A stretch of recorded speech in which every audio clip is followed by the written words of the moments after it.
Welcome to the Deep Dive, your shortcut to being truly well-informed, quickly. Today, we're diving deep into something really crucial for business owners and investors. It's about how to strategically choose investment partners, looking, way beyond just the money they bring. And just so you know, this conversation is part of the Journey series by ACE, a cross-border boutique investment bank centered around a global investor business owner network. Our mission today: to really uncover the unique resources, the pathways that investors offer when they bring more than just funds to the table. So, the usual situation. Businesses need cash, right? For growth, maybe acquisitions, sometimes buyouts. Seems pretty straightforward. But okay, what happens when you've got multiple investment funds and they're all offering similar amounts of money? Let's unpack this. How do smart private business owners really decide who to partner with then? Yeah, that's exactly the key question. And it's fascinating because some investors, some unique ones, they get sought out specifically for what we call strategic value. Mhm. They aren't just chosen for the check size. It's because they have this proven reputation for actively growing businesses. Okay. And this is especially relevant, I think, for companies that maybe already have enough capital internally. They're actually looking for something else, that extra leverage from a new partner. Right. So if it's not just about the cash, Yeah. what are these strategic resources? What's the kind of secret sauce these top funds offer? Well, it's quite a mix, really, a whole suite of growth enablers. First off, think about their experienced teams. Mhm. And it's more than just, smart individuals. It's a team that's maybe seen downturns like the one you might face, Mm. or they've scaled a competitor successfully somewhere else. Their relationships, those deep connections, they aren't just names in a database. They could be direct lines to key people, maybe even buyers who already trust their judgment. Wow. Yeah. That's powerful. It's not just theory then. It's like battle-tested wisdom. Exactly. Battle tested is a good way to put it. Then you've got access to markets. Okay. Investors can sometimes quite literally pave the way for you to enter new countries, new regions. Imagine them using their existing global investments, maybe finding growth pockets you didn't know existed, or helping you jump over those big entry barriers that might cost millions otherwise. Yeah, getting in is one thing, but thriving there is another. Precisely. And that brings us neatly to culture affinity. This is really about the people side. How so? It's that people-to-people chemistry. It's vital for actually succeeding in a new place.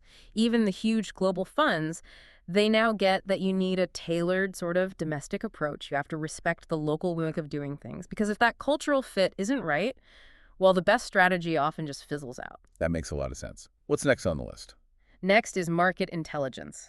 Think about it.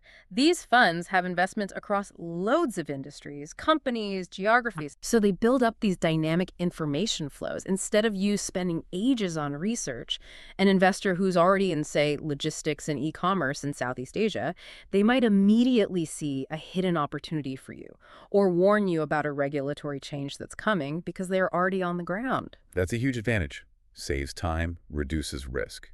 What else? Reputation. Reputation is massive. Really? How does that play out? Well, if your investment partner has a strong, positive reputation in your industry or in a target country, it can genuinely speed up your growth. You're basically leveraging the trust the market already has in them. Oh, okay. But the flip side is true too, right? A partner with a poor reputation can actually hurt yours.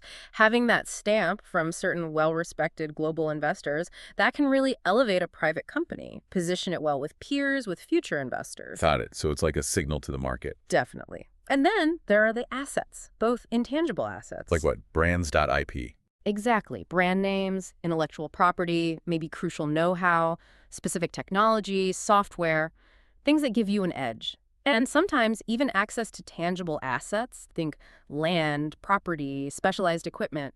Some partners can structure deals, these sort of financially engineered synergies, to give you access. So they're providing tools and connections, not just funding, things you might never get otherwise. Absolutely. Another really critical point is risk reduction, or sometimes called deleveraging risk. Okay, what does that mean practically?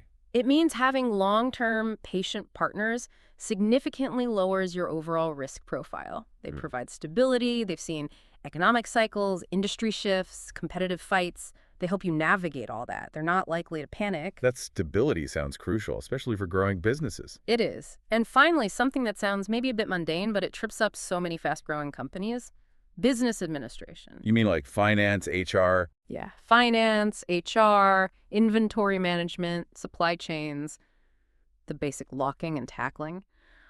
Look, most founders are rightly focused on their product, their service, but if the back office isn't solid, growth can just lead to chaos. Mm-hmm. So really proactive investment partners, they see this. They don't just point it out. They actually roll up their sleeves. They dedicate resources to upgrade these internal functions, which frees you, the business owner, up to focus on what you do best. So if you connect all these dots, these aren't just small perks. They are, comprehensive growth enablers. They can genuinely transform a business. That's a really powerful list. It paints a clear picture, doesn't it? How strategic partners go way beyond just the capital. They open up broader growth paths, strengthen your competitive edge, and ultimately help create more wealth for shareholders. It really highlights how active private equity investors, the good ones, support that whole journey, growth and exit. Okay, so this all sounds fantastic, but for you listening, the business owner, how do you actually find these investors, the ones with real strategic value? What are the practical steps? Right. It comes down to looking for a few key signals. First, check out their publicly available material. Like websites and stuff? Exactly. Websites, corporate profiles, LinkedIn pages are useful. Any recorded podcasts or videos they've done. Look specifically for how they talk about their investment philosophy. Do they explicitly mention adding strategic value? What's their track record look like? You can often spot potential synergies with the resources we just talked about just by reading their stuff. Okay, so do your homework online first. What else? Next, really look at the people. The team profiles can tell you a lot. What should you look for there? Well, beyond their investment philosophy, look at, cultural affinity. What languages do they speak? Crucially, what's their actual experience in your specific industry? And in investing overall, it really boils down to asking, do these people genuinely align with what you need? With your company culture? Are they the kind of partners you'd actually want beside you when things get tough? Good point. It's a long-term relationship. It is, and that leads to the conversation. Those one-to-one meetings are just essential, right? That's where you really gauge that people-to-people chemistry we talked about. It's not just about them presenting slides. It's a real discussion about your growth potential combined with their resources. What are the shared strategic ideas? What's the long-term plan look like together?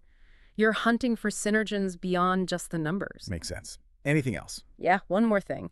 Don't forget about specialized guides. People often call them deal makers or investment advisors. Like Ace Corp, who you mentioned earlier. Exactly. Firms like Ace Corp, their whole job is connecting businesses like yours with the right kind of investors. They usually have a wide network of investors they already know and trust, and they can often make targeted introductions. They can connect you directly with strategic investors who have specific interests that match your growth plans. It can save you a ton of time and effort, honestly. That's a really clear roadmap. It just hammers home the point, doesn't it? Partnering with the right investor is about so much more than the money. It's about unlocking faster growth, getting a stronger position in your market, and paving the way for greater wealth creation. It's finding a true partner who brings all those value-added resources. So here's something to think about. Given how much is truly at stake here and all these different layers of value that go way beyond just the capital, how might the very definition of a successful investment partnership need to evolve in your own strategic planning? Something to ponder until our next deep dive.